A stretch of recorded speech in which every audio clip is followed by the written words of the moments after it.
வணக்கம் சார். வணக்கம்மா. எப்படி இருக்கீங்க? நல்லா இருக்கேன். நீங்க எப்படி இருக்கீங்க? நல்லா இருக்கும் சார்.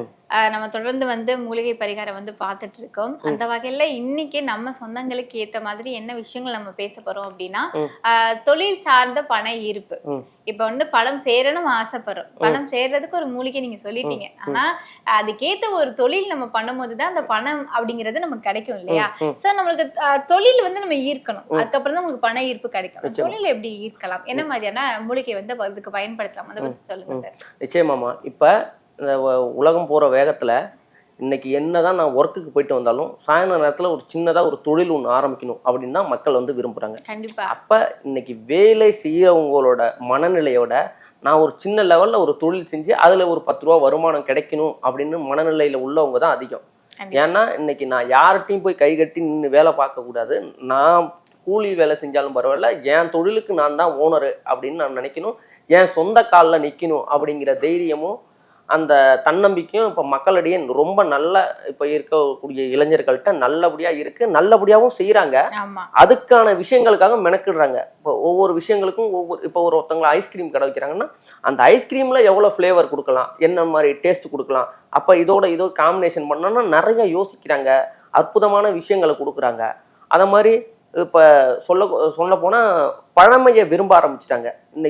இன்னைக்கு ஒரு நேரத்தில் பழையது சாப்பிட்டா அசிங்கம் அவமானம்னு சொன்ன காலம் போய் இன்னைக்கு நான் பழைய சாப்பிட்டா கௌரவம் அப்படிங்கிற காலம் வந்துருச்சு.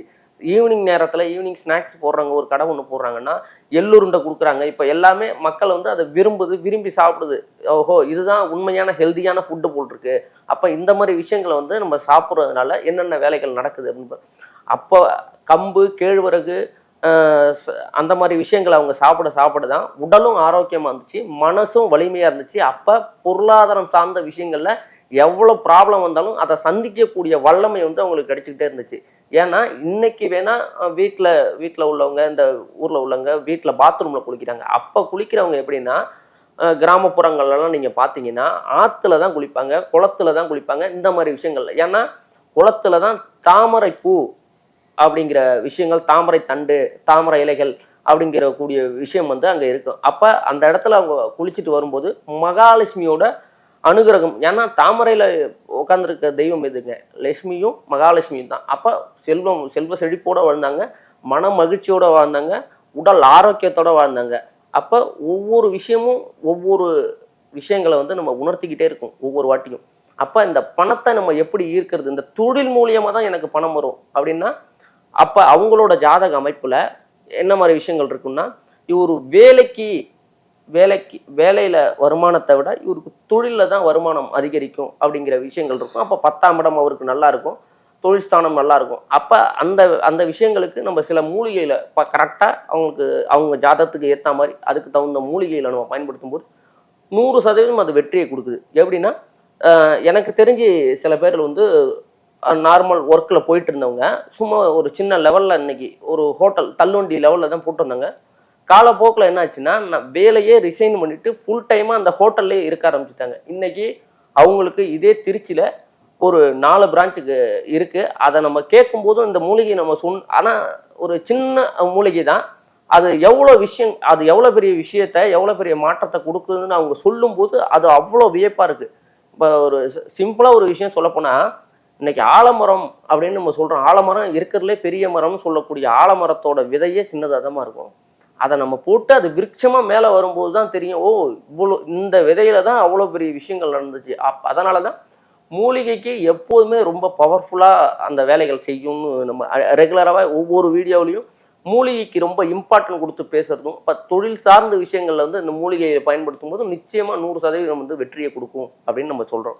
அப்போ இந்த தொழிலில் உள்ள தடைகளை நிவர்த்தி பண்ணுறதுக்கு ரொம்ப வேணாமா, இப்போ அருகம்புல் நார்மலாகவே கிடைக்குது. அந்த அருகம்புல்ல கொஞ்சோண்டு மஞ்சள் தண்ணியை தெளித்து ஒரு முக்கியமான காரியத்துக்கு நீங்கள் போகும்போது ஒரு கவரில் வச்சு பாக்கெட்டில் வச்சுட்டு போங்க, அந்த போகிற காரியம் நிச்சயமாக வேலை செய்யும். இதுக்கு நம்ம என்ன பெருசாக ஒன்று செலவு பண்ண போகிறது கிடையாது. நம்ம இல்லை நான் கொஞ்சம் சிட்டியான ஏரியாவில் இருக்கேன், எங்கள் ஊரில் அருகம்புல்லே கிடைக்கலன்னு நம்மள்கிட்ட சொல்கிற ஆள் இருக்காங்கல்ல, ஒரு தேங்காய் ஒன்று உடைச்சிட்டு போங்க, நிச்சயமாக அது 100% வேலை செய்யும்.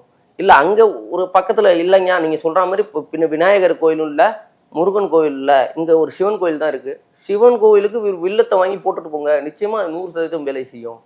அதனால் ஒவ்வொரு விஷயத்துக்கும் ஒவ்வொரு மாதிரியான மூலிகைகள் இருக்கு. அந்த மூலிகை இவங்களுக்கு செட் ஆகுமா, அவங்க ஜாதக ரீதியா இந்த மூலிகை செட் ஆகுமான்னு நம்ம போடும்போது தான் அது பக்காவான ரிசல்ட்டை கொடுக்குது. ஏன்னா அதோட தன்மையை வந்து என்னைக்குமே மாத்திக்கவே மாத்திக்காது. ஏன்னா இன்னைக்கு தலைவலிக்கிறவங்களுக்கு தான் தலைவலிக்கான மாத்திரைகளை கொடுக்கணும். அவர் தலைவலின்னு வந்தப்ப நமக்கு வயிற்று வலிக்கு உள்ள மாத்திரைகள்னா அந்த மாத்திரையில தப்பு இல்லை. அவன் கேட்ட கொஸ்டினும் அவனுக்கான தீர்வும் சரியான முறையில் வந்து அவனுக்கு போய் சேர முடியல. அதனால இந்த பிரச்சனை, இதுதான் விஷயம், இந்த இதுக்கு எனக்கு இந்த வேலைக்கு எனக்கு மூலிகை வேணும் பக்காவா சொல்லிட்டா அதுக்கு தகுந்த மாதிரி நம்ம மூலிகையை ரெடி பண்ணி கொடுத்துடலாம். சார், இப்போ வந்து நீங்க தொழில் பண ஈர்ப்புக்கு என்னெல்லாம் பண்ணணும் அப்படின்லாம் சொல்லியிருந்தீங்க. இப்போ வந்து சின்ன சின்ன தொழில்லாம் பண்றது நீங்க சொன்ன மாதிரி இப்போ எல்லாருமே வந்து ஆசைப்படுற ஒரு விஷயம். எல்லாருமே பண்ண ஆரம்பிச்சுட்டாங்க. அப்படி இருக்கும்போது அந்த தொழில்ல எப்பவுமே லாபம் கிடைக்கணும் அப்படின்னா அவங்க தொழில் பண்ற இடத்துல வைக்கிறதுக்கான மூலிகை ஏதாவது இருக்கா? நிச்சயமா இருக்குமா. இப்போ தொழில் பண்றோம், நம்மளோட ட்ரெஸ் வந்து வேர்த்து விரிவு இருக்குது, அந்த மாதிரி ஒரு சின்ன லெவல் நம்ம ஒரு இது பண்றோம்னா நீலபானு அப்படின்னு சொல்லக்கூடிய ஒரு அற்புத மூலிகை இருக்கு. இந்த மூலிகை என்ன பண்ணணும்னா, ஒரு மஞ்சள் கலர் துணியில நூல் போட்டு கட்டி, இது கல்லாவில் வச்சாலே அவ்வளோ வேலை செய்யும். இல்லைங்க நீலபானுன்னு சொல்றீங்க, இந்த மாதிரி மூலிகைகள்லாம் எனக்கு கிடைக்கல அப்படின்னா, இன்னைக்கு நாட்டு மருந்து கடைகள்ல எளிமையாக கிடைக்கக்கூடிய ஜாதிக்காயும் பச்சை கற்பூரமும் ரெண்டையும் ஒரு வெள்ளை கலர் முடிச்சு கட்டி காசு வாங்கி போடுற கல்லாவில் வைங்க. வாடிக்கையாளர் தன்னால் வருவாங்க. தொழில் ரீதியாக அடுத்த கட்டத்துக்கு போகலாம். பொருளாதாரம், அதை உங்களுக்கும் அந்த வாடிக்கையாளருக்கும் உள்ள பாண்டிங் வந்து ஒரு நல்லபடியாக இருக்கும். இப்போ இன்னைக்கு 5 ரூபா இல்லை 10 ரூபா இல்லைன்னு அவங்களுக்கு சொல்லிட்டு போனாலும் பரவாயில்ல, நாளைக்கு வந்து கொடுத்துக்கலாங்கிற அந்த மனநிலை உங்களுக்கும் அந்த வாடிக்கையாளருக்கும் உள்ள தொடர்பு வந்து ரொம்ப கரெக்டாக இருக்கும். அந்த கம்யூனிகேஷன் சூப்பராக இருக்கும்னு சொல்கிறேன். அது இந்த மூலிகை வந்து இது அவ்வளோ வேலைகளை செய்யும். ஓகே சார், இன்னைக்கு வந்து தொழில் சார்ந்து பண ஈர்ப்பை வந்து எப்படி நம்ம ஈர்த்துக்கிறது, எப்படி தக்க வச்சுக்கிறது அப்படின்னு பத்தி பேசியிருந்தோம்.